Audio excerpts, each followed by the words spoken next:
योद्धा गरुड़। पराजय स्वीकार करने का तो प्रश्न ही नहीं उठता।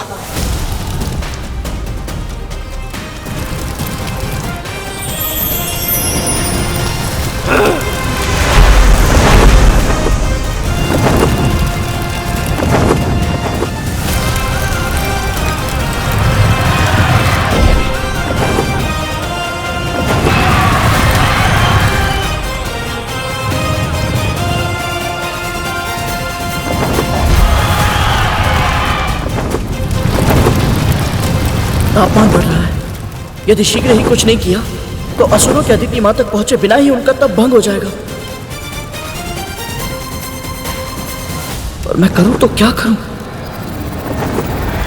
जल डालकर अग्नि बुझाने से लकड़ियां गीली हो जाती हैं, फिर शीघ्र ही उपयोग में नहीं आती। पर यदि अग्नि को बुझाने के लिए बालू का प्रयोग किया जाए तो इन अजली लकड़ियों का प्रयोग फिर से ईंधन के रूप में किया जा सकता है।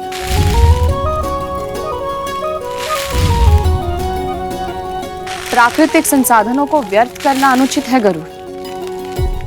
हमें सदैव उनका अधिक से अधिक उपयोग करना चाहिए।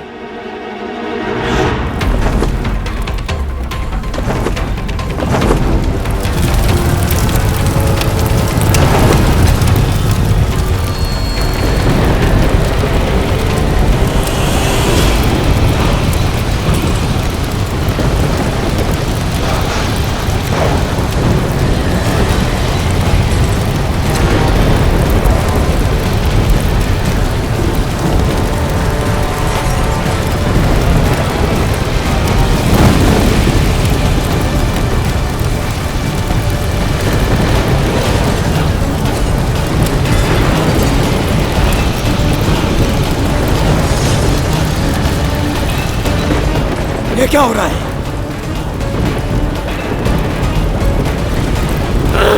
ये कैसे हो रहा है?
माली, सुमाली और अग्निमुखम जैसे शक्तिशाली असुरों को परास्त करके तू प्रसन्न हो रहा है ना? परंतु तेरी ये प्रसन्नता अधिक समय तक नहीं रहेगी करो। चाहे मुझे कुछ भी करना पड़े, कोई भी मूल्य चुकाना पड़े, परंतु मैं तेरी खींची हुई रेखा अवश्य पार करके रहूंगा।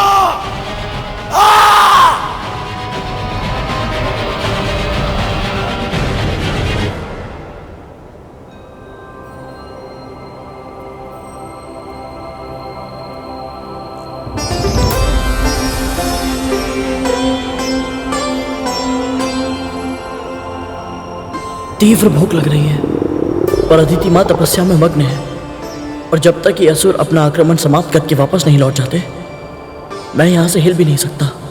न जाने कब किस नए मायावी राक्षस को भेज दे बजरंग भैया।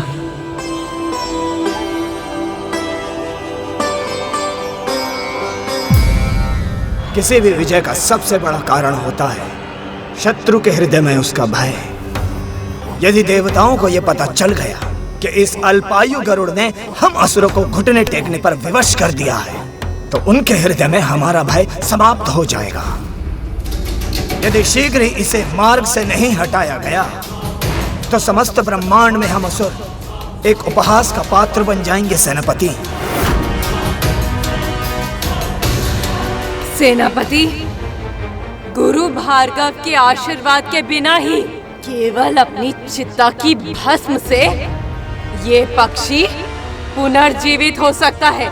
तो सोच कर देखिए, यदि देव माता अदिति अपनी तपस्या पूरी करके विष्णु का आशीर्वाद प्राप्त करने में सफल हो गई, तो वो अपने पुत्रों के लिए कितनी अकल्पनीय शक्तियां प्राप्त कर सकती है। गायरों जैसी बातें करना बंद करो।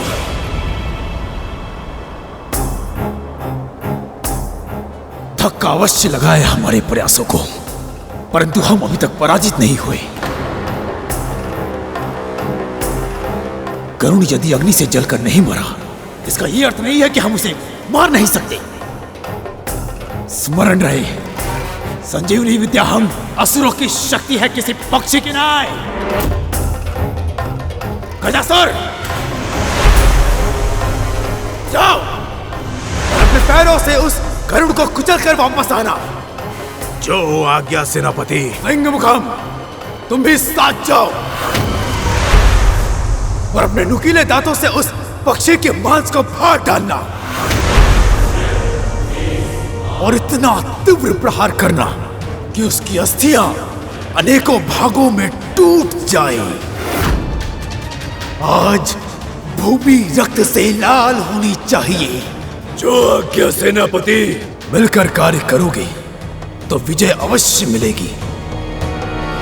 और स्मरण रहे, या तो उसके प्राण हर लेना या अपने प्राण गंवा देना।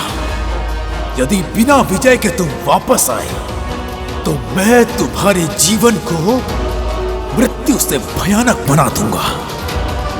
जाओ।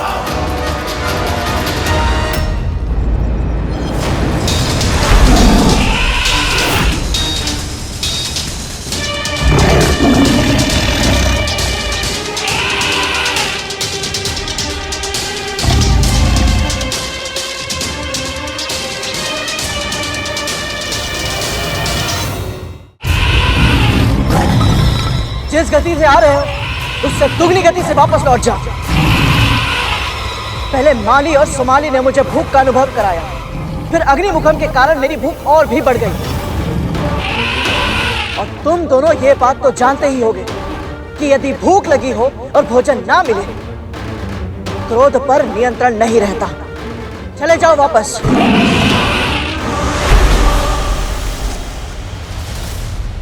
हमें बचा लो गरुड़, हमारे प्राणों की रक्षा करो। हमें अभय दान दो, रक्षा करो हमारी। प्राण रक्षा, अभय दान, वो भी उस शत्रु से जिसे तुम्हें मारने के लिए भेजा गया है। हम तुम्हारे शत्रु नहीं हैं।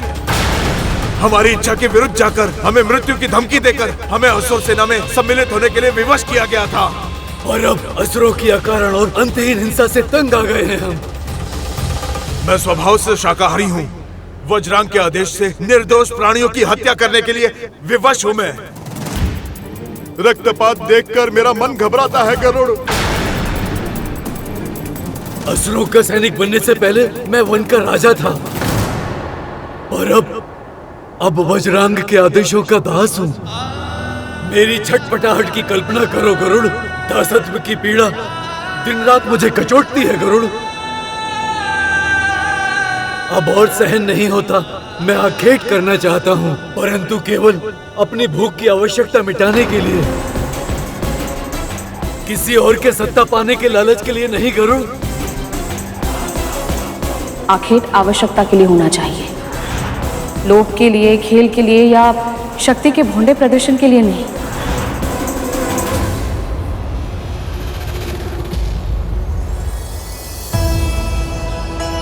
मेरी माँ ने भी मुझे यही सिखाया है, और आप दोनों ऐसा सोचते हैं ये जानकर मुझे बहुत अच्छा लगा। पर वज्रांग भैया की सेना में आप दोनों को रहना नहीं है, तो फिर ये बात आप उन्हें क्यों नहीं बता देते? क्योंकि वो कभी नहीं समझेंगे, हमारे प्राण ले लेंगे वो, या फिर ऐसा जीवन जीने पर विवश कर देंगे जो कि मृत्यु से भी भयानक होगा। हमें उनके अधीन हुए बहुत वर्ष हो गए, लेकिन आज तक ऐसा कोई योद्धा नहीं मिला जो उनको चुनौती दे सके। केवल आप ही हैं जो संजीवनी विद्या के बिना भी मृत्यु के द्वार से सकुशल वापस आए हैं। यदि समस्त संसार में कोई हमें वज्रांग के क्रोध और दंड से बचा सकता है तो वो केवल तुम हो भाई गरुड़, केवल तुम।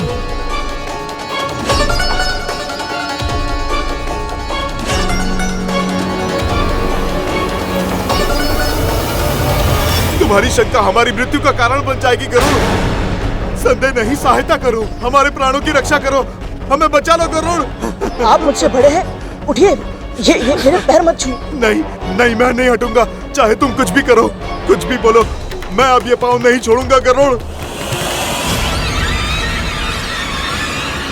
तुम में से कोई एक उसका ध्यान भंग करेगा और दूसरा उसी क्षण उस सीमा रेखा को पार कर अपना लक्ष्य प्राप्त करेगा।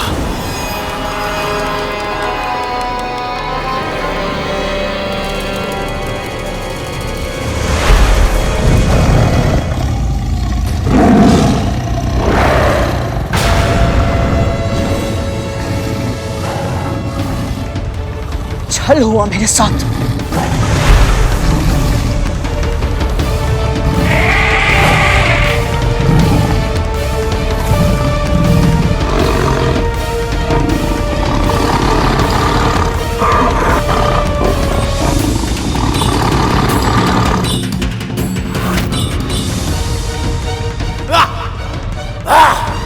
उत्तम, अति उत्तम गजासुर, जकड़ कर रखो उसे। फंस गया गरुड़, फंस गया। सिंहमुखम, तीव्र भागो, भागो।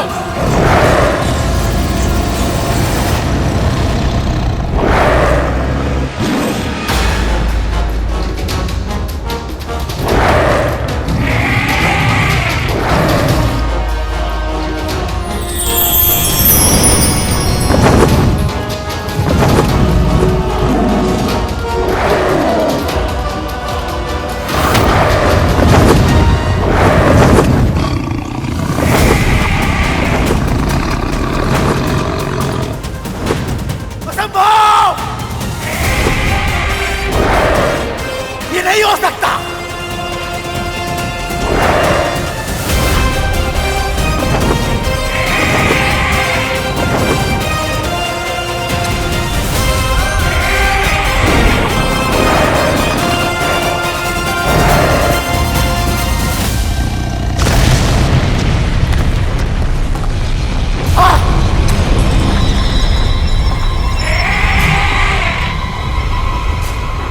असंभव है ये।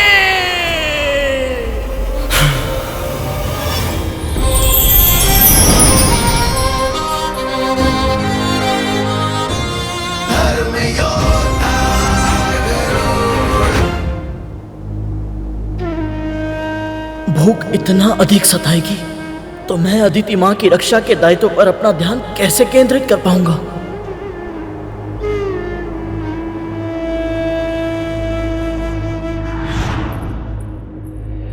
ले गरुड़, भूख लगी होगी ना? भर पेट भोजन करना।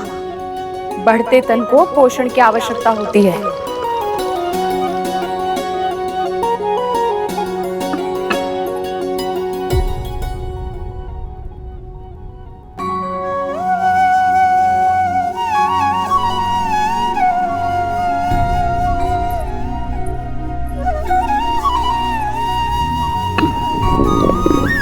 लगता है तेरा पेट भरा नहीं है।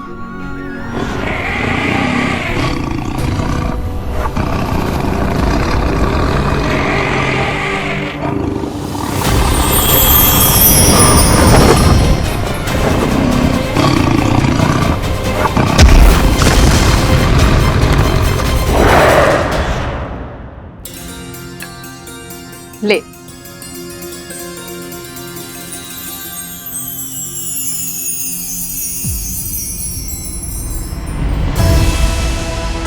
क्या हुआ? भोजन अच्छा नहीं लगा तुझे? नहीं माँ, ऐसी बात नहीं है।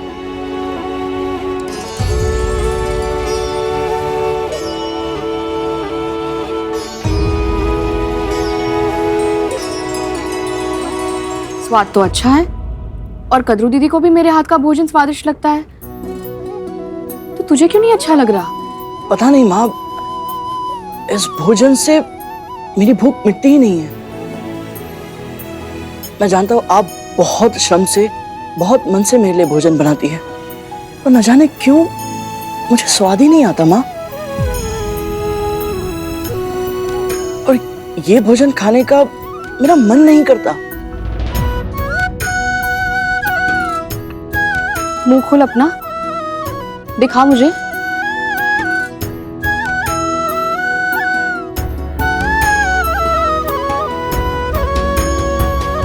अब समझ आया इस भोजन से तेरा पेट क्यों नहीं भरता, क्योंकि तेरा मन नहीं भरता इससे। गरुड़, ईश्वर ने तुझे मांसाहारी बनाया है। तुझे अपने भोजन के लिए आखेट करके अन्य जीवित प्राणियों को खाना होगा। तो माँ, मुझे किन प्राणियों को खाना चाहिए? आयु में स्वयं से छोटे प्राणियों को कभी मत खाना गरुड़, और उस युगल को जो आपस में मैथुन समागम कर रहा हो। जहां तक संभव हो किसी दुष्ट या अत्याचारी प्राणी को ही खाना, ताकि तेरा पेट भी भर जाए और जगत का कल्याण भी हो जाए।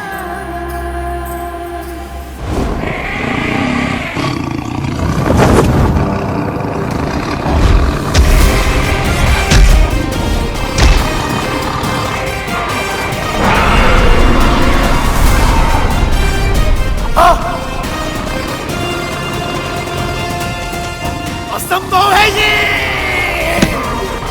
ये गजासुर को निकल गया।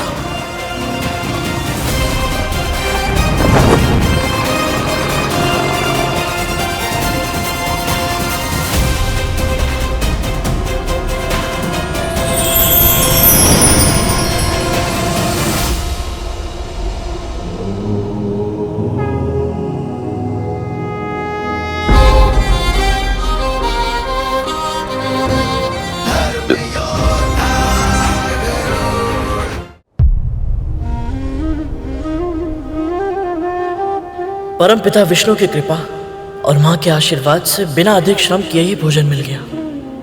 पर इसका अर्थ ये नहीं कि तू सो जाए गरुड़। तुझे पहरा देना है। प्रहरी का धर्म ज्ञात है ना? एक पल के लिए भी पलके झपकाने का अधिकार नहीं है तुझे।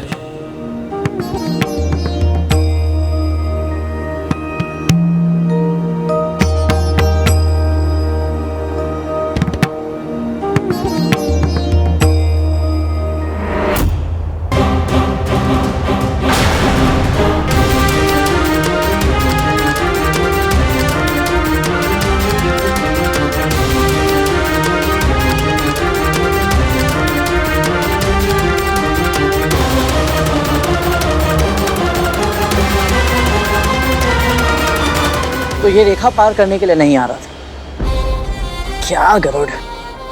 इतने बड़े बड़े असुरों से युद्ध किया और एक साधारण बारहसिंगा से भयभीत हो गया।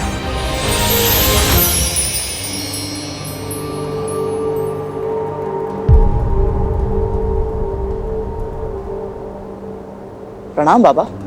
दीर्घायु भव पुत्र। यहाँ किसी बारहसिंगा को देखा है तुमने? हाँ, वो उस दिशा में गया है। लगता है बारहसिंगा मुझे दौड़ा दौड़ा कर मार देगा। क्या हुआ बाबा? इसके सिंग में मेरी अरणी अटक गई है और वो उसे लेकर के इधर उधर भागा फिर रहा है। ना वो उसे स्वयं निकाल पा रहा है और ना मुझे निकालने दे रहा है। अब तुम ही बताओ पुत्र, मैं अरणी के बिना यज्ञ कैसे करूंगा? और जब यज्ञ नहीं करूंगा तो अन्न जल कैसे ग्रहण करूंगा? लगता है आज मेरे प्राण ही निकल जाएंगे। नहीं नहीं बाबा, ऐसा मत कहिए। कोई ना कोई उपाय तो अवश्य होगा। हाँ हाँ, है एक उपाय। यदि तुम मेरी सहायता करना चाहो तो। तुम एक पक्षी हो और तुम उड़ के उसे ढूंढ सकते हो और तुम मेरी अरणी वापस ला सकते हो। बोलो पुत्र, तुम इस असहाय वृद्ध ब्राह्मण की सहायता करने का उपकार करोगे ना?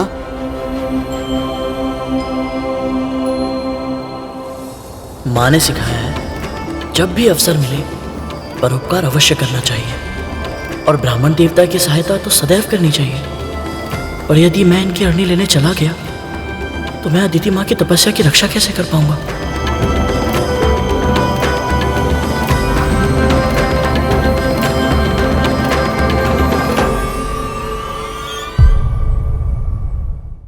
लगता है तुम मेरी सहायता नहीं करना चाहते हो। कोई बात नहीं, मैं स्वयं ही उसे ढूंढने का प्रयत्न करूंगा। प्रसन्न रहो। असुर सेना भी दूर है। जब तक वो यहाँ पहुँचेंगे उससे पहले यदि मैं इन बाबा की सहायता कर दूं तो माँ को दिया वचन भी पूरा कर पाऊंगा और अदिति माँ के तप की रक्षा भी कर पाऊंगा। ठहरिए बाबा।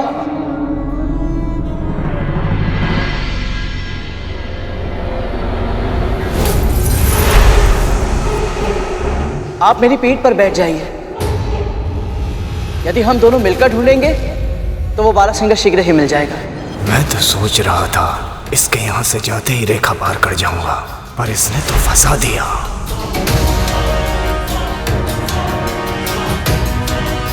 मैं तुम्हारे साथ तुम्हारी पीठ पर। क्यों, कोई समस्या है बाबा? नहीं नहीं, समस्या कैसी। चलो पुत्र।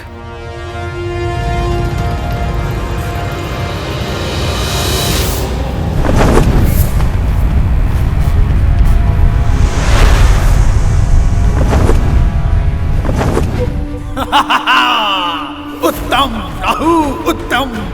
जो कार्य माली सुमाली की बुद्धि नहीं कर पाई, सिंह मुखम और गदासुर का बल नहीं कर पाया, अग्नि मुखम का अग्नि तत्व नहीं कर पाया, तुम्हारे छल ने उस कार्य को सहज कर दिया।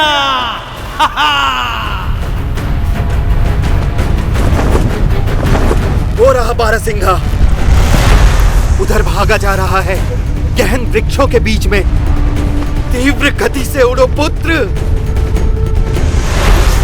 असुरो, यही अवसर है, जाओ अपना लक्ष्य प्राप्त करो, शीघ्र आगे बढ़ाओ। वो रहा।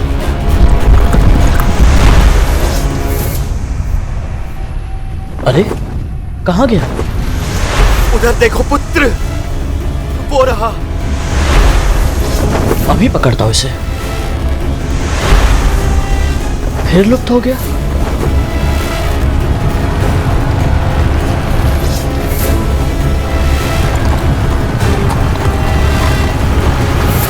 गति बढ़ाओ असुरो, विजय हमारी ही होगी।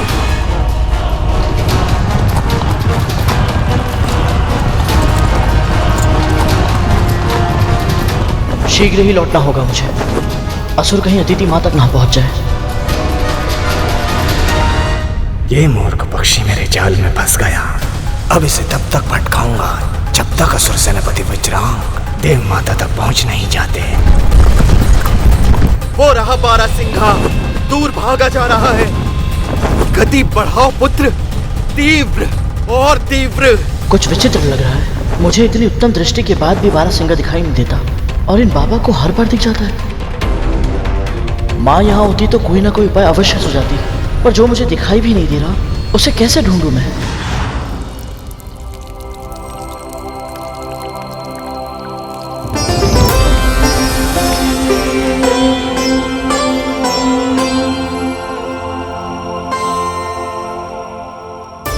जानता है सूर्य की पूजा प्रतिदिन क्यों करते हैं? क्योंकि ये प्रत्यक्ष देवता है। इनके बिना संसार का परिचालन असंभव है। हम सबके प्रत्येक कर्म का यदि कोई साक्षी है तो वो है केवल सूर्यदेव। इनकी दृष्टि से छिप पाना किसी के लिए भी संभव नहीं है। मुझे मार्ग मिल गया माँ।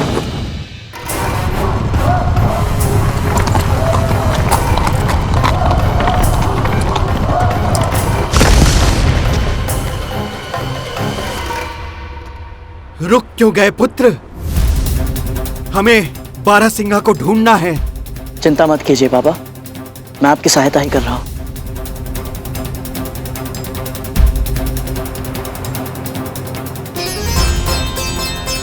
हे सूर्यदेव, मैं विंता पुत्र गरुड़ आपकी आराधना करता हूं, मेरा प्रणाम स्वीकार कीजिए।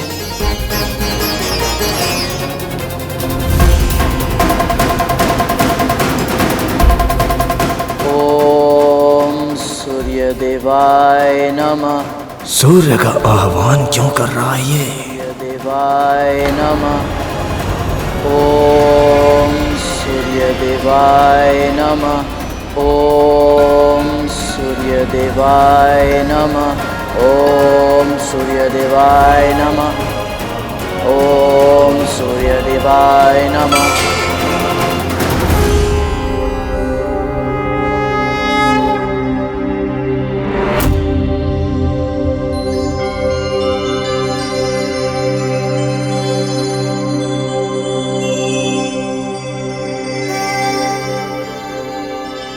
अरुण भैया, अपने छोटे भाई का प्रणाम स्वीकार कीजिए।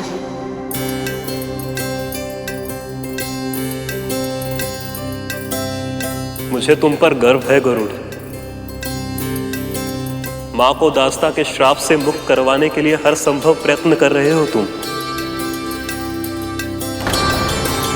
तुम्हारे मार्ग में तरह तरह की बाधाएं आएंगी, किंतु अंत में तुम सफल होगे। ये मेरा दृढ़ विश्वास है तुम पर। भैया, आप मेरी प्रेरणा है। शेषनाग भैया से मैंने आपकी कथा सुनी। अर्धविकसित स्वरूप को भी आपने अपनी दुर्बलता नहीं बनने दिया, बल्कि उसे स्वीकार किया। जिस प्रकार आपने अपनी नियति को अपनी शक्ति बना दी, ये अद्भुत है भैया। सूर्य से सीधा संपर्क है इसका, कहीं ऐसा ना हो कि। हे सूर्यदेव, आपके आशीर्वाद की कामना से मैंने आपका आह्वान किया। कृपया आप बारहसिंगा को ढूंढने के लिए मेरी सहायता कीजिए, ताकि मैं ब्राह्मण बाबा को उनकी अरणी देकर अदिति माँ के तप स्थल की रक्षा करने के लिए वापस लौट जाऊं। तुम सद्गुणी हो गरुड़, प्रत्येक प्राणी में अच्छाई ढूंढना चाहते हो, इसीलिए दुष्ट तुम्हें छल पाते हैं। मैं समझा नहीं। जिसका तुम पीछा कर रहे थे वो बारहसिंहा वास्तविक रूप में है ही नहीं, और ना ही ये व्यक्ति ब्राह्मण है जिसे तुम अपनी पीठ पर बिठाकर यहां तक लेकर आए हो। राहु नाम का असुर है ये, मनोवांछित रूप धारण कर सकता है, स्वयं को दो भागों में बांट सकता है, एक ही समय पर दो स्थानों पर प्रकट हो सकता है। जिस ब्राह्मण और बारहसिंहा के भ्रमजाल में फंसकर तुम यहां तक चले आए हो, यह सब इसी की माया है।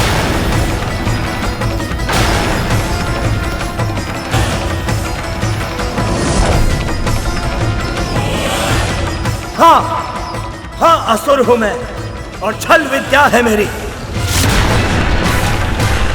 किंतु मेरा भेद बताकर तूने बहुत बड़ा अपराध किया है सूर्य।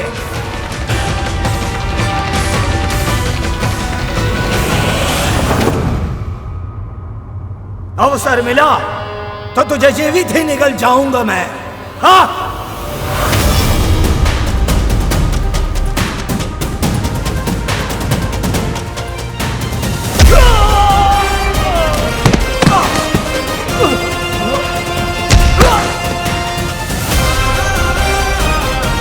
तू मेरे सामने ब्राह्मण का रूप लेकर आया था, इसलिए तुझे मैं छोड़ रहा हूं, किंतु दंड अवश्य मिलेगा तुझे। जिस प्रकार तूने स्वयं को दो भागों में बांटकर मेरे साथ छल किया है, यदि फिर किसी के साथ ऐसा छल किया तो तू सदैव के लिए दो भागों में बट जाएगा और फिर तेरे दोनों भाग कभी एक साथ नहीं हो पाएंगे। ये मेरा श्राप है।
हे सूर्यदेव, अरुण भैया, आप दोनों ने मेरी सहायता की।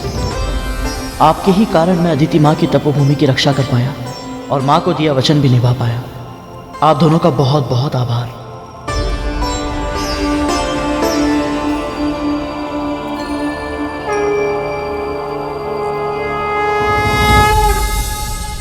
ऐसी कौन सी अदृश्य शक्ति है इस पक्षी के पास जिसके कारण हमारा प्रत्येक प्रहार विफल हो रहा है? ना ये बल से पराजित होता है और ना ही छल से। क्रोध से भी नहीं होगा सेनापति। बुद्धि का उपयोग करना होगा।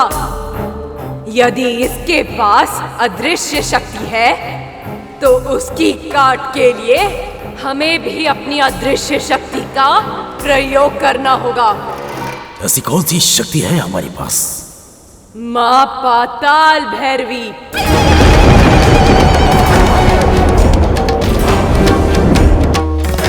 स्मरण कीजिए सेनापति, घनघोर तपस्या के कारण आपको वरदान मिला था। जब भी आपको आवश्यकता होगी देवी माँ आपकी सहायता के लिए अवश्य आएंगी। उत्तम सिंहिका, सही समय पर सही उपाय सुझाया है तुमने।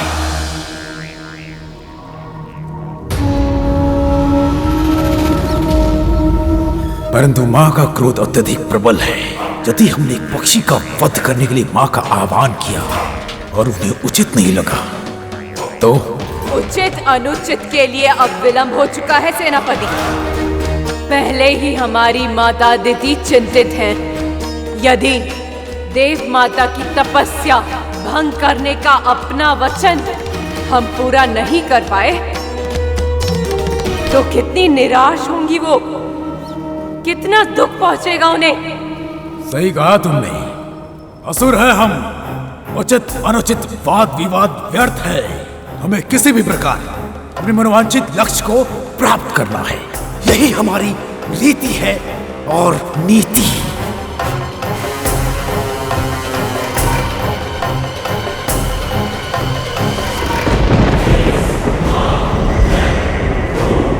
ओम पाताल भैरवे नमः। ओम पाताल भैरवे नमः। ओम पाताल भैरवे नमः।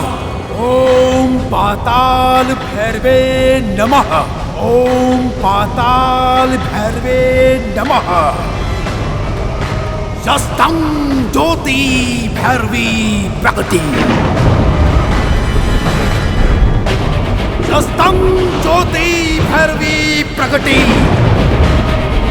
शस्त्रं ज्योति भैरवी प्रकटी।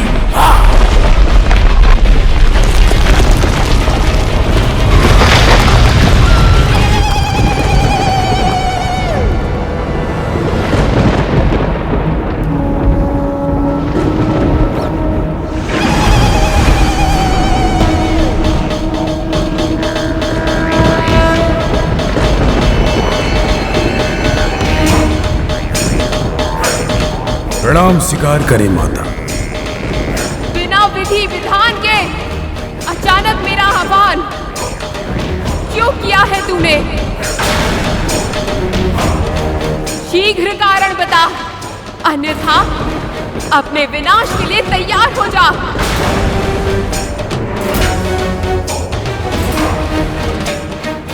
आप हम असुरों की इष्ट देवी है माता, और आपने जो वरदान मुझे दिया था, आप उस वरदान से बंधी भी हैं। वो सब स्मरण है मुझे।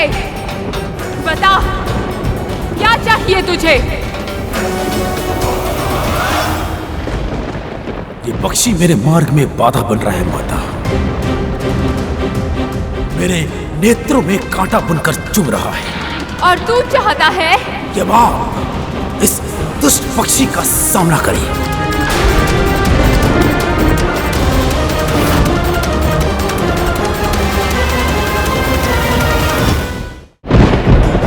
उस पक्षी ने कोई अपराध नहीं किया, फिर भी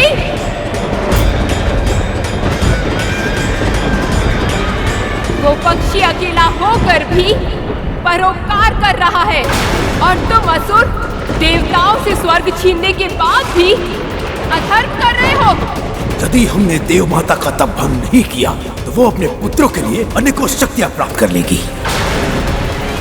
प्रश्न यहाँ धर्म या अधर्म का नहीं, प्रश्न है आपके वचन का, आपके दिए वरदान का। मेरे वरदान का अनुचित लाभ उठा रहा है तू।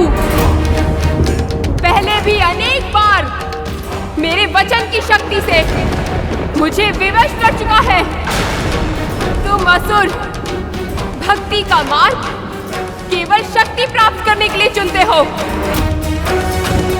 किंतु शक्ति का प्रयोग परोपकार करने के लिए कभी नहीं करते। धैर्य और दया से दूर केवल स्वार्थ का पथ चुनते हो। इसलिए वरदान पाने के बाद भी विनाश ही होता है। मैंने अपना मनोरथ आपके सामने प्रकट कर दिया है माता। आप मेरी इच्छा पूर्ण करें। जैसे एक बार मुख से निकला हुआ शब्द वापस नहीं जाता, उसी प्रकार दिया हुआ वचन तो पूर्ण करना ही होता है। यही विधि का विधान है। मैं तेरी इच्छा पूर्ण करूंगी वज्रांग। सामना करूंगी उस पक्षी का मैं।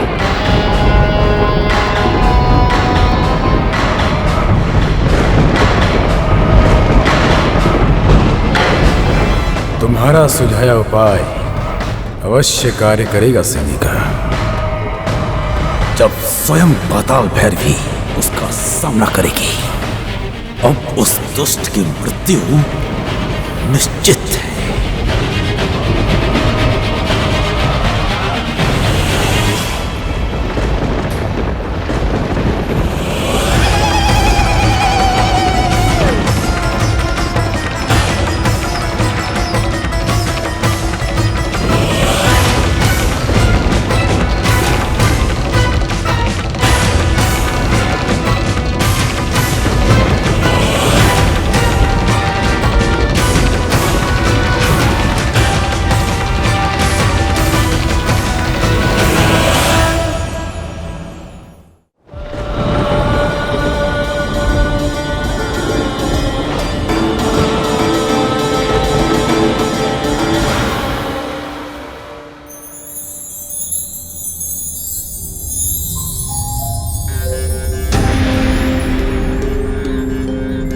माँ,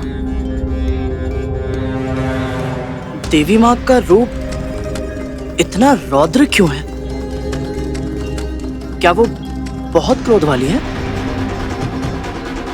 देवी माँ की अनेक महाविद्याओं में से कुछ, जैसे छिन्नमस्ता, काली और पाताल भैरवी का रूप अत्यंत भयंकर है। उनका क्रोध प्रचंड है। फिर भी वो बिल्कुल इस नारियल की तरह है, बाहर से कठोर पर भीतर से कोमल।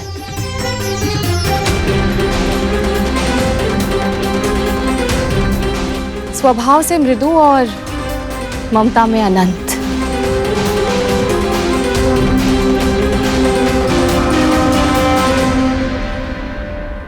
माँ के इस रूप से पापियों के हृदय में भय उत्पन्न होता है और उनके सच्चे भक्तों को यह आश्वासन मिलता है कि जब तक माँ का आशीर्वाद उनके साथ है, कोई बुराई उनका अहित नहीं कर पाएगी।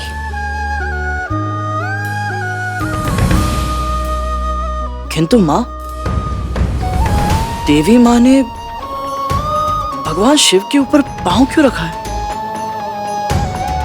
एक बार देवी माँ संसार की रक्षा के लिए दैत्यों का वध करने पर विवश हो गई थी। अनगिनत दुष्टों का संहार किया इन्होंने, पर तब तक इनका क्रोध विकराल रूप धारण कर चुका था। अपने आवेश पर इनका नियंत्रण नहीं रह गया था। ऐसा लगने लगा था जैसे इनकी अंतहीन शक्ति अब पूरे ब्रह्मांड का विनाश करके ही रहेगी। ऐसे में शिवशंकर जगत कल्याण के लिए देवी माँ के मार्ग में भूमि पर लेट गए और शीघ्र ही महाकाली ने अनजाने में चरण अपने आराध्या के ऊपर रख दी है। और जब देवी माँ को यह अनुभव हुआ कि इन्होंने क्या कर दिया है, तो ये ग्लानि से भर उठी। रक्त से सनी इनकी जीवा मुंह से बाहर निकल आई और इनका क्रोध पूरी तरह शांत हो गया। अद्भुत है देवी माँ, अद्भुत है इनका क्रोध, इनका प्रेम।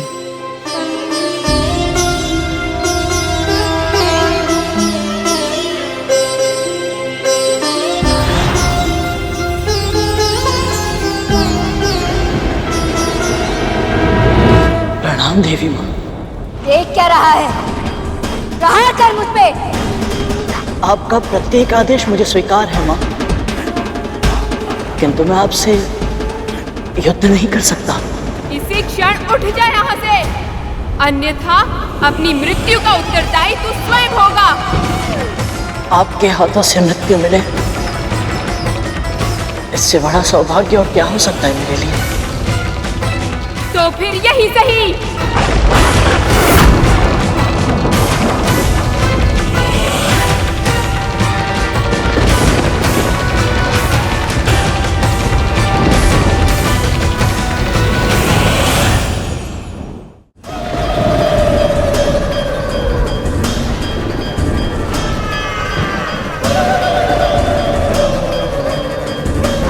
प्रणाम देवी माँ। देख क्या रहा है पक्षी, युद्ध कर मुझसे।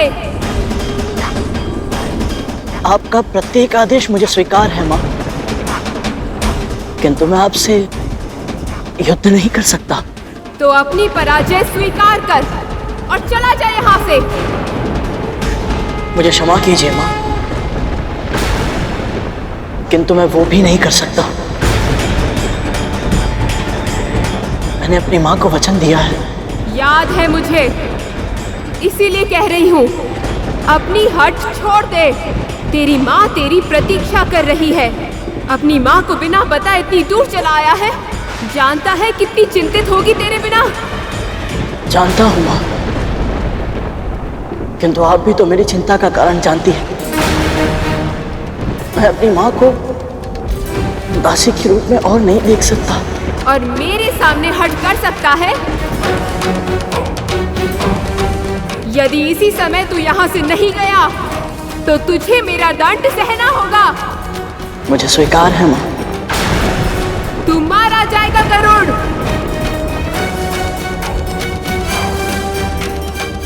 यदि यही मेरी नियति है तो फिर मैं चाहकर भी इसे बदल नहीं सकता। अनर्गल प्रलाप मत कर गरुड़। यदि तेरी मृत्यु हो गई तो तेरी माँ को दास्ता से कौन मुक्त कराएगा? आप सही कह रही हैं माँ, पर यहाँ से मैं चला गया तो ये असुर अदिति माँ की तपस्या भंग कर देंगे। जिसकी भक्ति में शक्ति होती है उसकी तपस्या भंग करना इतना आसान नहीं होता। ये मुझे अपने मार्ग से हटाने के लिए आपका आह्वान कर सकते हैं माँ, तो फिर अपना लक्ष्य प्राप्त करने के लिए न जाने क्या क्या करेंगे। माँ, मुझे अदिति माँ की सुरक्षा के लिए यहाँ रहना ही होगा। तू अपनी सुरक्षा की चिंता कर। यदि तूने मेरा आदेश नहीं माना तो मुझे तेरा वध करना होगा गरुड़। पाताल भैरवी का प्रकोप इसे भस्म कर देगा। क्या तू अपनी माँ को दास्ता से मुक्त कराने के पहले यमलोक जाना चाहता है? नहीं माँ। तो फिर चला जा यहाँ से। यह संभव है माँ।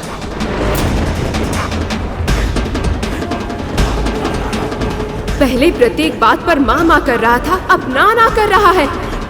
पाताल भैरवी इससे इतनी बातें क्यों कर रही है? इसका वध करके अपना कार्य समाप्त क्यों नहीं कर रही? मैं तुझे अंतिम चेतावनी दे रही हूँ गरुड़, इसी क्षण उठ जा यहाँ से, अन्यथा अपनी मृत्यु का उत्तरदायी तू स्वयं होगा। आपके हाथों से मृत्यु मिले, इससे बड़ा सौभाग्य और क्या हो सकता है मेरे लिए। तो फिर यही सही। माँ ने बताया था, माँ भैरवी के मन में शिवजी के लिए अपार सम्मान है। यदि मैं उनकी आराधना करूं, तो संभव है मैं माँ भैरवी के प्रकोप को शांत कर पाऊं। मेरे प्राण आपके ही है माँ। पर क्या? मेरा वध करने से पूर्व क्या आप मेरी अंतिम इच्छा पूरी करेंगी? बता, क्या है तेरी अंतिम इच्छा? मैं अपनी मृत्यु से पहले पूजा करना चाहता हूँ माँ, भगवान शिव की।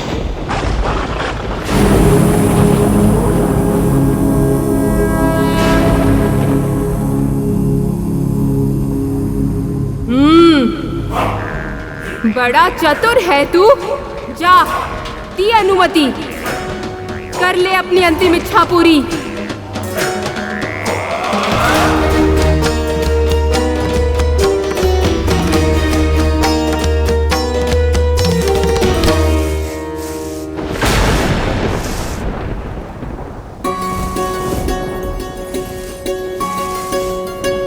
मिट्टी की व्यवस्था तो हो गई, अब बस इसे शुद्ध करने के लिए कंकड़ पत्थर निकाल देता हूँ।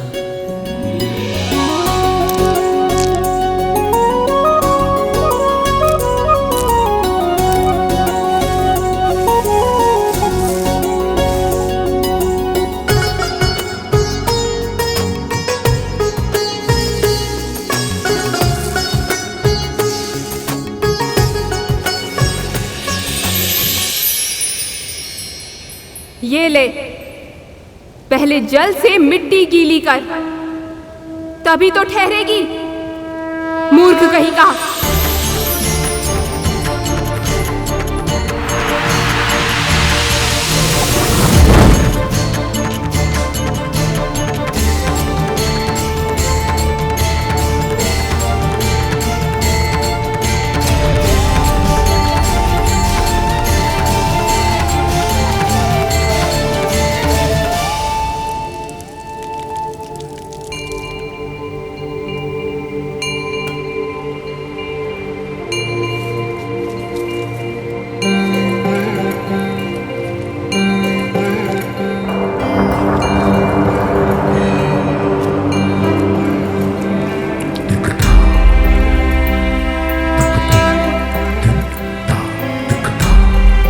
पूजन की सामग्री तो है ही नहीं, ना भस्म है, ना दूध, ना शहद, ना धतूरा, ना बेलपत्र।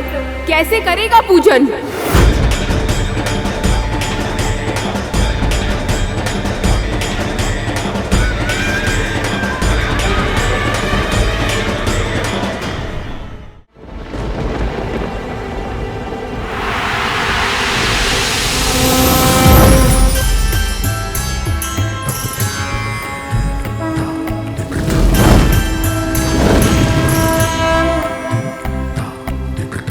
देख क्या रहा है? पहले शहद को दूध में मिलाकर शिवलिंग को स्नान करा। ये पाताल भैरवी इससे इतनी बातें क्यों कर रही है?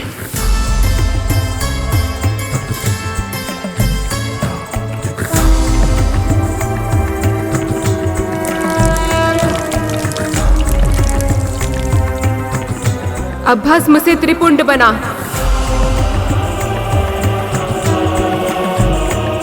और अर्पित कर।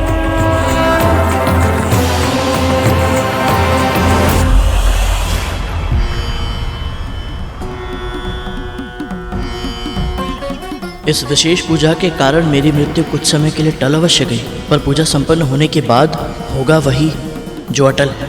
माँ मेरा वध कर देंगी। निश्चित ही मैंने पिछले जन्म में कुछ पुण्य अर्जित किए होंगे, जो मृत्यु से पूर्व मैं भगवान शिव की पूजा जैसा शुभ काम कर पा रहा हूँ। और तो और माँ पाताल भैरवी स्वयं मेरी पूजा विधि विधान से संपन्न करवा रही है।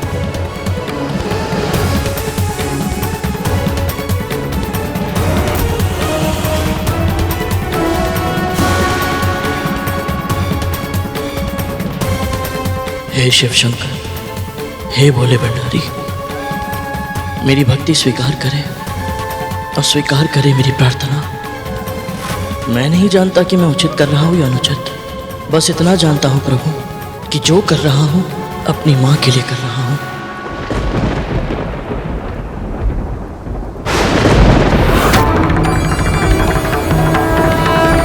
यह जीवन मेरी माँ को समर्पित है। यदि उनके संस्कारों की रक्षा करते हुए मेरे प्राण भी चले जाएं, तो मुझे बिल्कुल भी दुख नहीं होगा। पर वो समय आज नहीं आया है प्रभु। अपनी माँ को दास्ता से मुक्त कराने से पहले मैं मरना नहीं चाहता। मेरी सहायता कीजिए प्रभु, रक्षा कीजिए। ओम नमः शिवाय, ओम नमः शिवाय। शत्रु का दमन करने भेजा था मैंने पाताल भैरवी को, वो तो स्वयं उसके साथ अलती पालती मारकर बैठ गई। ओम नमः शिवाय। इतना भी नहीं समझती कि जो अब तक माँ की रट लगाए हुए था, वो अपने प्राणों की रक्षा करने के लिए शिव भक्त होने का ढोंग रच रहा है। अब ऐसा प्रतीत होता है कि मुझे स्वयं जाना होगा। चलो। रुकिए सेनापति, ऐसा कुछ मत कीजिए जिससे उन्हें क्रोध आ जाए। सिंह का सही कह रही है सेनापति। पाताल भैरवी से वरदान मांगने का सुझाव माँ दिति ने ही दिया था। अब यह वरदान पूरा हो, इसके लिए सुनिश्चित करना होगा कि क्या किया जाए, और ये भी वही बता सकती हैं। यदि आपकी आज्ञा हो तो मैं स्वयं को 2 भागों में बांट लूंगा। मेरा एक भाग माँ दिति के पास मार्गदर्शन के लिए चला जाएगा और दूसरा भाग यहीं रहेगा, ताकि मैं यहाँ भी सूचना प्राप्त करता रहूं। उचित कहा राहुल, जाओ, शीघ्र जाओ।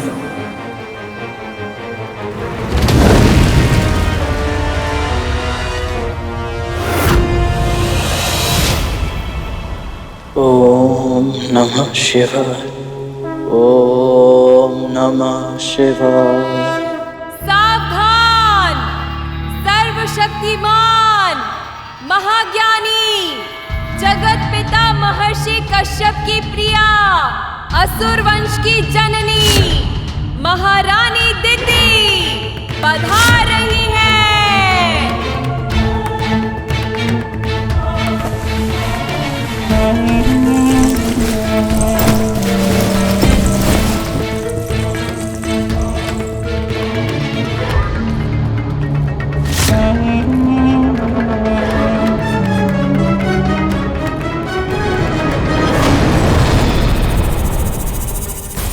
राहुल यहाँ अकेला, वो भी इस अवस्था में।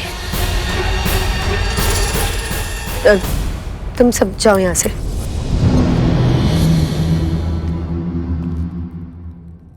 प्रणाम माताश्री।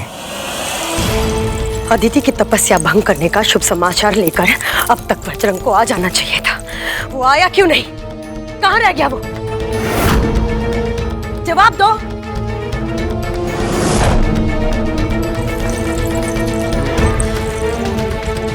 क्या हुआ पुत्र? तुम्हारे चेहरे का रंग क्यों उड़ा हुआ है? देव माता की तपस्या तो कब की भंग हो जाती माँ, पर क्या? एक पक्षी है जो हमारे प्रयासों पर पानी फेर रहा है माँ। पक्षी? नाम क्या है उसका? माँ विंता का दूसरा पुत्र गरुड़।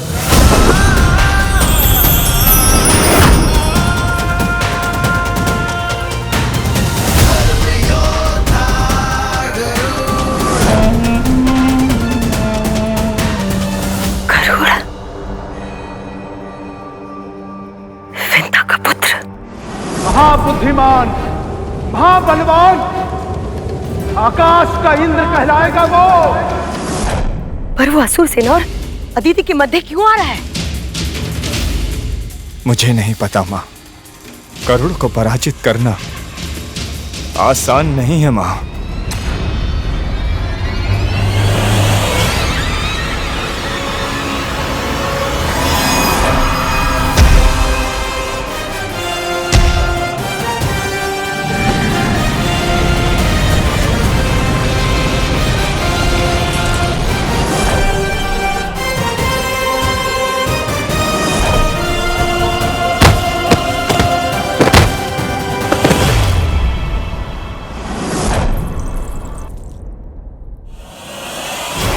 एक काम करो, अपने दूसरे भाग से संपर्क स्थापित करो और पता करो कि वहां पे क्या हो रहा है। मुझे बताओ, शीघ्र करो। जो आज्ञा माता।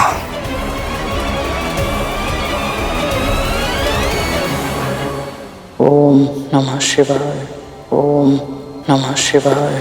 पाताल भैरवी गरुड़ को शिव की पूजा करते देख भाव विभोर हो गई है।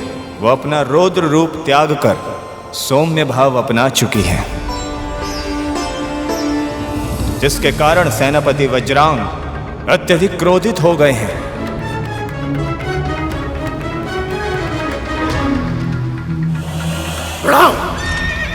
और सिंगिका के सुझाव के विपरीत अपना रथ लेकर उन दोनों की ओर बढ़ रहे हैं।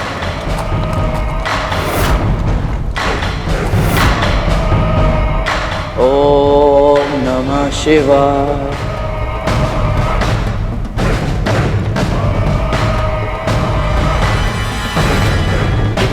ये क्या कर रही है देवी?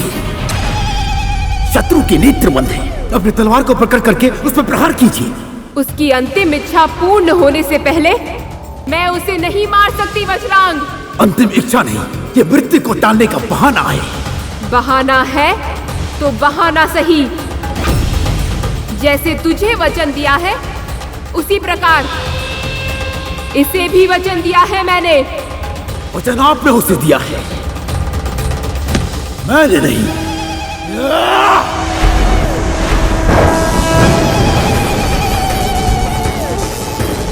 असुरों की इष्ट देवी हूँ,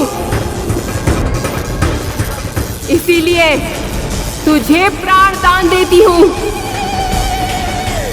अन्यथा मेरे शिव शंकर की पूजा भंग करने वाला एक क्षण भी मेरे सामने जीवित नहीं रहता।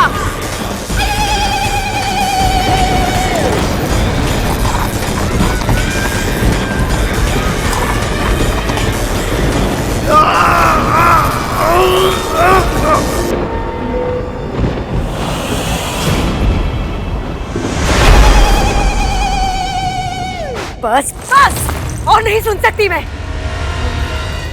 माँ, उस पक्षी ने पाताल भैरवी के हृदय को भी जीत लिया है। हम असुर कैसे जीतेंगे उससे माँ? दुर्बलता, हमें उसकी दुर्बलता जाननी होगी और उसके लिए मुझे कद्रू के पास जाना होगा। कद्रू कोई ना कोई उपाय जरूर बताएगी, क्योंकि कद्रू विंता और उसके पुत्र से घृणा करती है।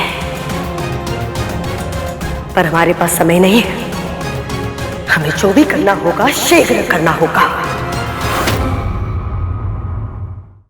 ओम नमः शिवाय, ओम नमः शिवाय।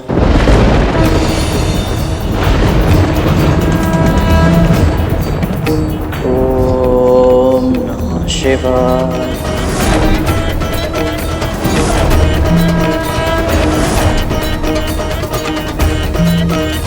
ओम नमः शिवाय।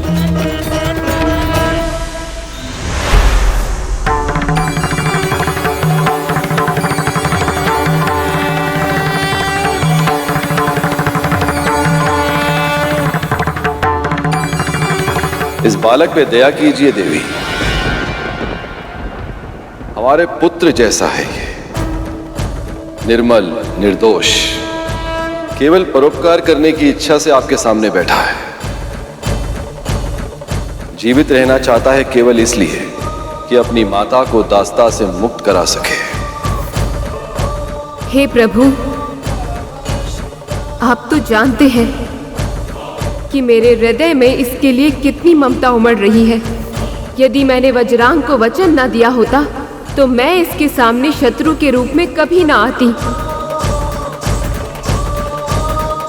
मैं क्या करूं प्रभु, चाह कर भी अपना वचन तोड़ नहीं सकती।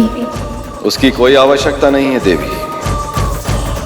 आपने वचन दिया था कि आप गरुड़ का सामना करेंगे, वो आपने संपूर्णता से पूर्ण किया। भक्त की भक्ति के आगे तो भगवान सदैव ही हारते आए हैं। मैं आपका संकेत समझ गई प्रभु।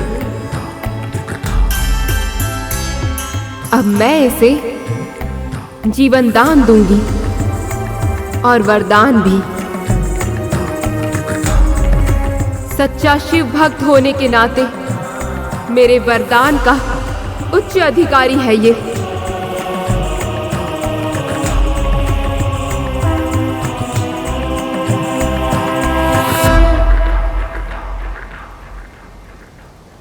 ओम नमः शिवाय।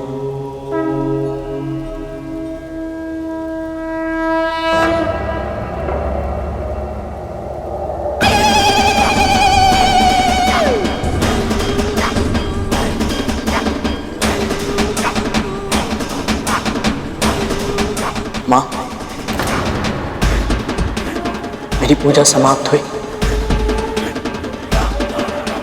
अब आप मेरे प्राण ले लीजिए।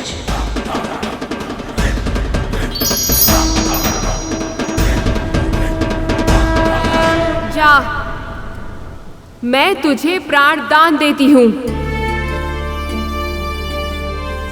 और तुझे वरदान देती हूँ कि समय आने पर शिव शंकर तुझे अवश्य दर्शन देंगे और इस पूजा के फल स्वरूप तुझे मनोवांछित वरदान भी देंगे।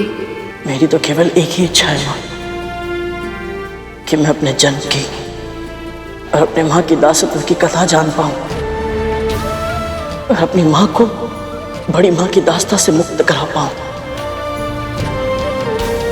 बस इसीलिए मैं अदिति माँ की तपस्या पूरी होने तक प्रतीक्षा करने यहाँ आया था।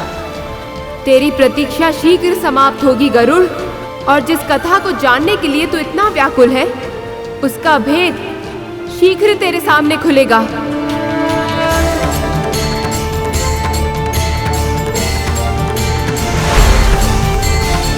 माँ पाताल भैरवी ने मुझे वरदान दिया है। इसका अर्थ है कि अब नियति की देवी मुस्कुराएगी, अब सब ठीक हो जाएगा। पर कैसे? क्या अदिति माँ की तपस्या पूरी होने वाली है? क्या होगी माँ की दास्ता के अतीत की कथा?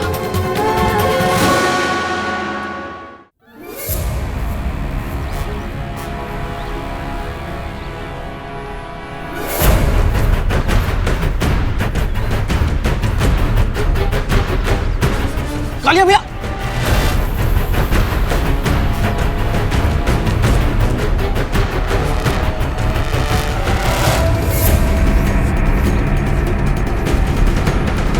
मुझसे जीतना इतना आसान नहीं है कालिया।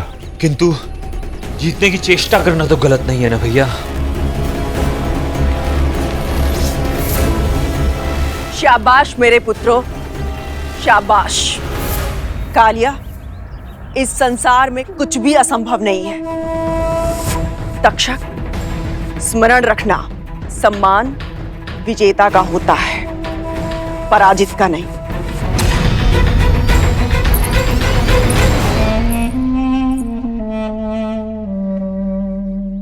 दीदी,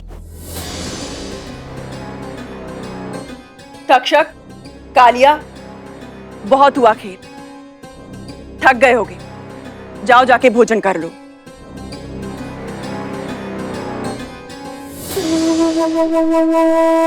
इतने वर्षों बाद आज यहाँ कैसे आना हुआ?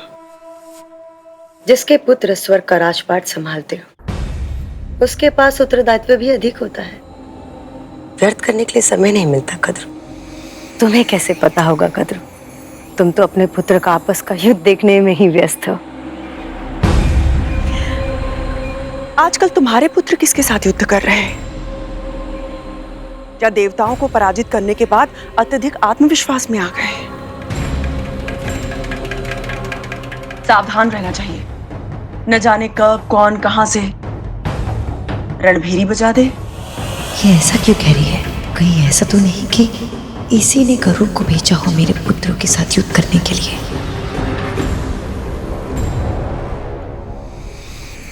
तुम मेरे पुत्रों की चिंता मत करो कद्रू। वैसे विंता कहाँ है?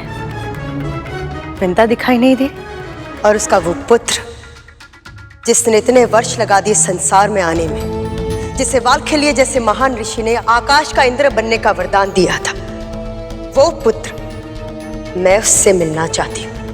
कहाँ है वो? यहाँ नहीं है। तो फिर कहाँ है? मैं नहीं जानती, उसकी माँ को भी नहीं पता कि वो कहाँ है।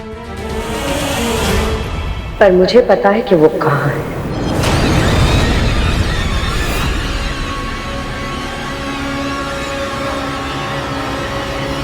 तुम्हें कैसे पता? कहाँ है वो? क्या वो जीवित है? केवल जीवित ही नहीं, बल्कि अपनी प्रभुत्व स्थापित करा और बिना किसी सहायता के अदिति की तपस्या की रक्षा कर रहा है और चुनौती दे रहा है मेरे पुत्र वृषंग को कि उसके जीते जी उसकी खींची हुई रेखा को कोई पार करके अदिति तक नहीं पहुंच सकता। और तुम्हें पता है आश्चर्य की बात क्या है? मेरे पुत्र और असुर सेना को कोई भी योद्धा उस तक पहुंच नहीं पा रहा, सबको पराजित कर रहा है वो गरुड़।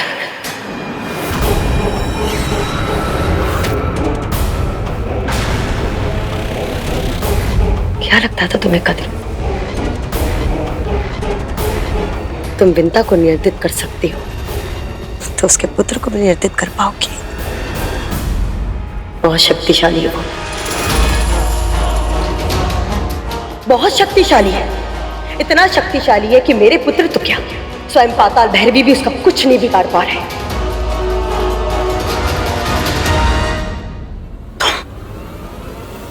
तुम सत्य कह रही हो, परंतु ये कैसे संभव है? यदि वो इतना अधिक शक्तिशाली है तो अपनी माँ और अपने भाई का प्रतिशोध लेगा। मेरे और मेरे पुत्रों के लिए संकट बन जाएगा। वो बन चुका है, वो संकट बन चुका है वो मेरे पुत्रों के लिए।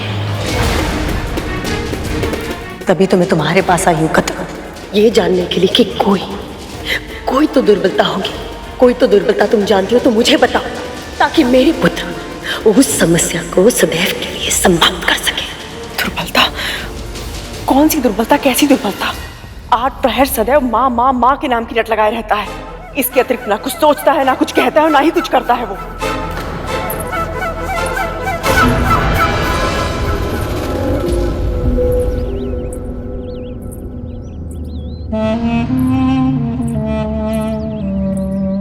समझ गई। जिस माँ की भक्ति वो दिन रात करता रहता है, वो माँ ही उसे हमारे मार्ग से हटाएगी।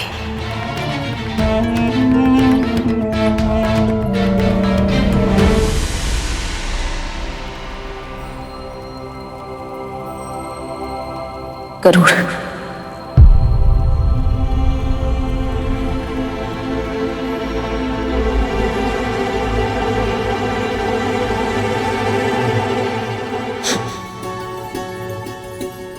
मैंने इतना स्मरण किया है आपको माँ कि जिस स्वर को सुनने के लिए मेरे कान व्याकुल थे, अब हृदय भी उस स्वर को पुकारने लगा है।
मुझे क्षमा कर दीजिए माँ।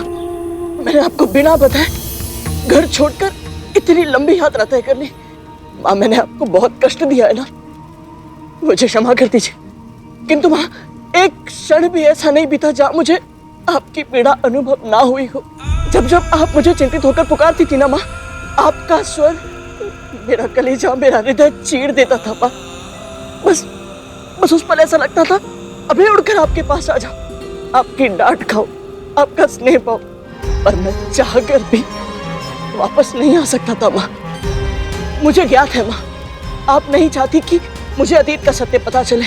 मुझे ज्ञात है आपने मुझसे कहा था कि आप दासी होने की इस नियति को स्वीकार कर चुकी, पर माँ, आपका गरुड़, आपका पुत्र आपकी इस विवशता को स्वीकार नहीं कर सकता माँ। इसीलिए मुझे जानना है कि आप बड़ी माँ की दासी कब, कैसे और क्यों बनी। इसलिए अपने प्रश्नों के उत्तर ढूंढने के लिए मुझे आपसे दूर होना पड़ा माँ। और ऐसा करके मैंने कोई अच्छा काम नहीं किया है, आपको बहुत दुख पहुंचाया है। मुझे क्षमा कर दीजिए ना माँ।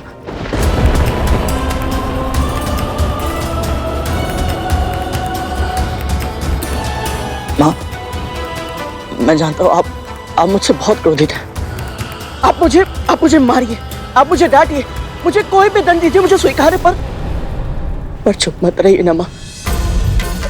कुछ बोलिए ना माँ, मुझे कुछ बोलिए माँ। घर चल। माँ, मेरी बात तो सुनिए। सुनने सुनाने के लिए कुछ भी शेष नहीं है गरुड़। जो तेरे मन में आया तूने किया, जो तेरे मन में आया तूने कहा। अब तू मेरे साथ घर चलेगा इसी क्षण।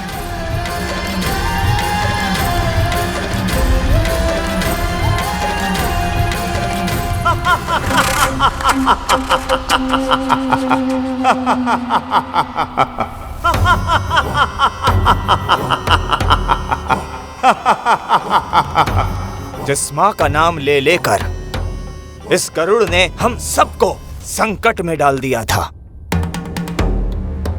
उसी का उपयोग करके कितनी आसानी से आपने इसे मार्ग से हटा दिया। अद्भुत हो माँ, अद्भुत। अद्भुत तो वो माया है जिसने तुम जैसे मायावी को भी चकमा दे दिया। वो विंता नहीं, असुरों की विकट योद्धा सिंहिका है। समझ गए? जिस माँ की भक्ति वो दिन रात करता है, वो माँ ही हमारे मार्ग से उस कांटे का उपचार करेगी। कद्रू, कहना क्या चाहती हो तुम? विंता को तुम्हें सौंप दूं, इस बात का तो प्रश्न ही नहीं उठता, क्योंकि जब तक वो मेरे नियंत्रण में है, मेरी पुत्र सुरक्षित है। कद्रू, मुझे विंता को अपने साथ ले जाने की कोई आवश्यकता नहीं है, क्योंकि मेरे पास सिंहिका है, जो एक ही समय में कई विंताओं का रूप धारण करके गरुड़ को भ्रमित कर सकती है। बस तुम प्रतीक्षा करो, बहुत ही जल्द गरुड़ की मृत्यु का शुभ समाचार तुम्हें शीघ्र ही प्राप्त होगा। यदि तुमने इस असंभव कार्य को संभव कर दिखाया, तो ये गदरू तुम्हारा उपकार कभी नहीं भूलेगी।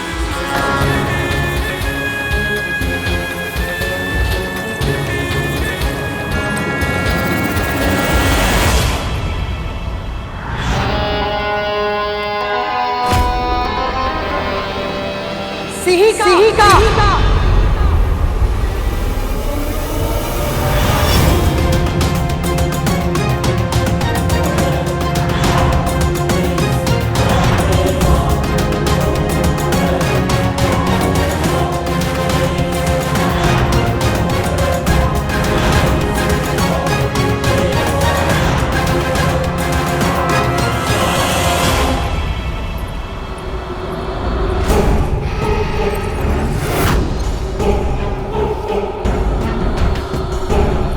माँ ने मुझसे कुछ पूछा क्यों नहीं कि मैं इतने समय से कहाँ था, मैं यहाँ क्यों आया हूँ, और अदिति माँ को कैसे पहचानता हूँ मैं? क्या हुआ? चल। मैं यहाँ से नहीं जा सकता माँ। मैंने आपकी सौगंध ली है कि इन असुरों को अदिति माँ की तपस्या भंग करने नहीं दूंगा मैं। तूने मेरी सौगंध ली है ना, मैं तुझे सौगंध के बंधन से मुक्त करती हूँ। अब चल। ये जानकर भी कि मैं असुरों से अदिति माँ की तपस्या की रक्षा कर रहा हूँ, माँ ने मुझे कुछ कहा क्यों नहीं? अब क्या हुआ? माँ, मेरी अनुपस्थिति में ये असुर अदिति माँ को प्रताड़ित करेंगे, उनकी तपस्या भंग करेंगे। ऐसे में आप मुझे यहाँ से चलने के लिए क्यों कह रही हैं? क्योंकि ये विवाद देवों और असुरों के मध्य है, हमें इसमें उलझने की कोई आवश्यकता नहीं है। पर माँ, अदिति माँ की आराधना में विघ्न पड़ गया तो ये प्रभु विष्णु का, उनकी भक्ति का अनादर होगा। अनादर होगा तो होता रहे, हमें अपने प्राण बचाने हैं पुत्र।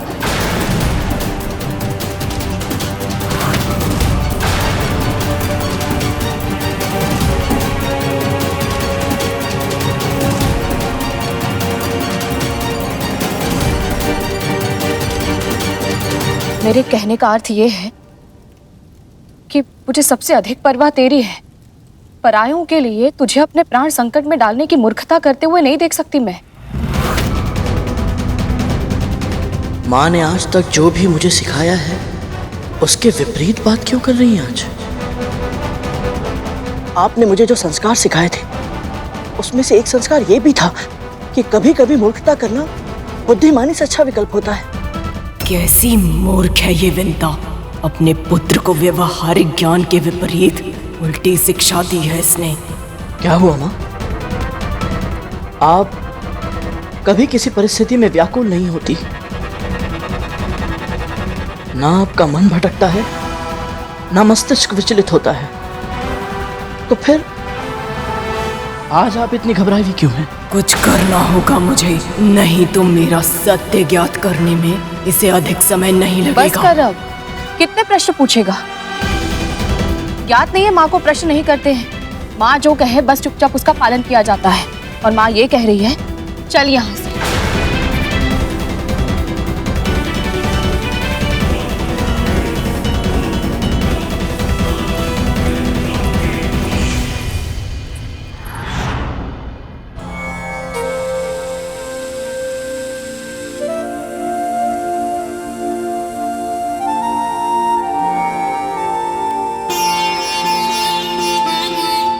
जिज्ञासा ज्ञान प्राप्त करने की पहली सीढ़ी होती है गरुड़। चाहे जो भी प्रश्न मन में आए उन्हें पूछने से कभी हिचकिचाना मत।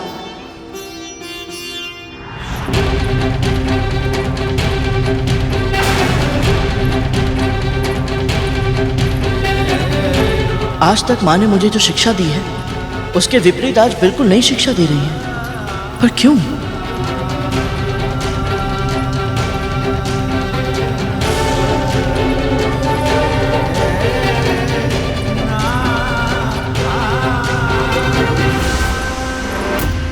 पैरों में छाले पड़े हैं क्या?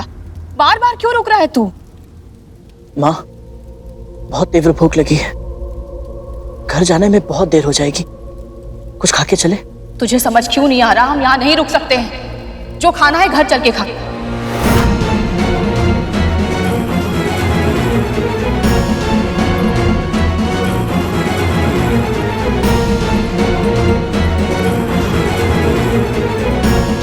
माँ, माँ उठिए ना, माँ जल्दी उठिए, जल्दी उठिए। क्या हुआ? माँ बहुत जोर से भूख लगी है, कुछ बनाइए ना। अभी बनाती हूँ, ऐसा स्वादिष्ट भोजन खिलाऊंगी देखते ही देखते सारा चट कर जाएगा तू।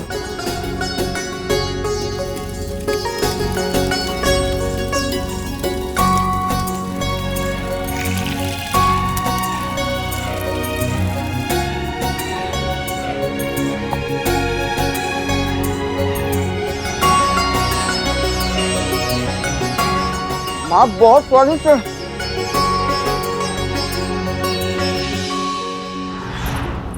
माँ, क्या आप मुझसे इतनी क्रोधित हैं कि मैं भूखा हूं ये जानकर भी आप पर कोई प्रभाव नहीं पड़ा? इतने शीघ्र फिर से भूख कैसे लग सकती है तुझे? अभी अभी तो तूने गजासुर और सिंह मुखम को खाया था। आपको कैसे पता चला ये? आप तो अभी अभी यहाँ आई है माँ, ये बात आपको कैसे पता चली?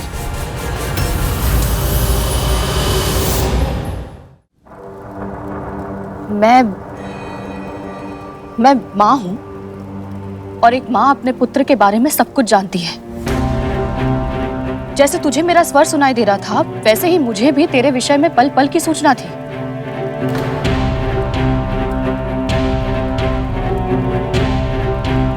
तो माँ, क्या आप ये सब जानती हैं कि मैंने 7 लोगों की यात्रा की, वैकुंठ पहुंचा, अरुण भैया से मिला, शेषनाग भैया से मिला, ये सब? हाँ, सब ज्ञात है मुझे, पर इससे क्या अंतर पड़ता है? आवश्यक ये है कि हम शीघ्र ही यहाँ से चले जाएं। अब विलंब मत कर, तो चल यहाँ से।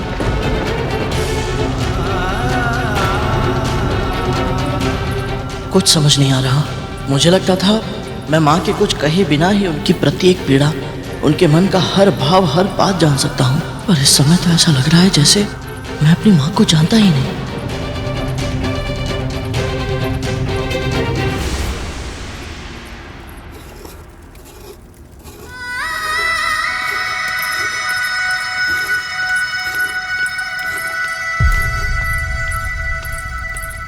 आज मैं बहुत प्रसन्न हूँ, बहुत बहुत प्रसन्न। कोई विशेष कारण है महारानी? बस इतना समझ ले कि एक बहुत बड़ी चिंता थी जो आज समाप्त होने वाली है। दिन रात वो चिंता व्यग्र कर रही थी मुझे, किंतु अब मैं सुख की नींद सोऊंगी। आपको गरुड़ की कोई सूचना मिली है? कैसा है मेरा पुत्र, कहाँ है वो?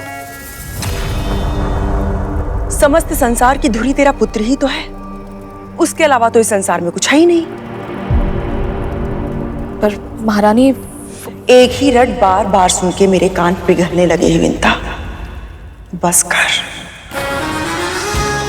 और हाँ, नारियल के लड्डू के साथ कुछ पेड़े भी बना लेना, जिस शुभ सूचना की प्रतीक्षा में कर रही हूँ। बस एक बार आ जाए वो, सबको लड्डू और पेड़े बांटूंगी मैं, तू भी खा लेना।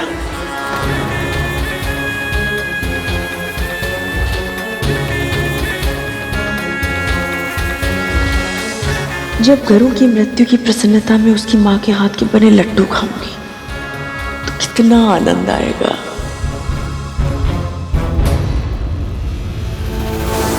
इन्हें इतना प्रसन्न देखकर न जाने क्यों मुझे अजीब सा संदेह हो रहा है। नहीं, कुछ अनुचित नहीं सोचना चाहिए मुझे। पहले भी ऐसे ही संदेह के कारण एक पुत्र को हानि पहुंचा चुकी हूं, फिर मैं वही त्रुटि नहीं कर सकती। हे नारायण, मेरे पुत्र की रक्षा कीजिएगा। ओम विष्णवे नमः, ओम विष्णवे नमः, ओम विष्णवे नमः।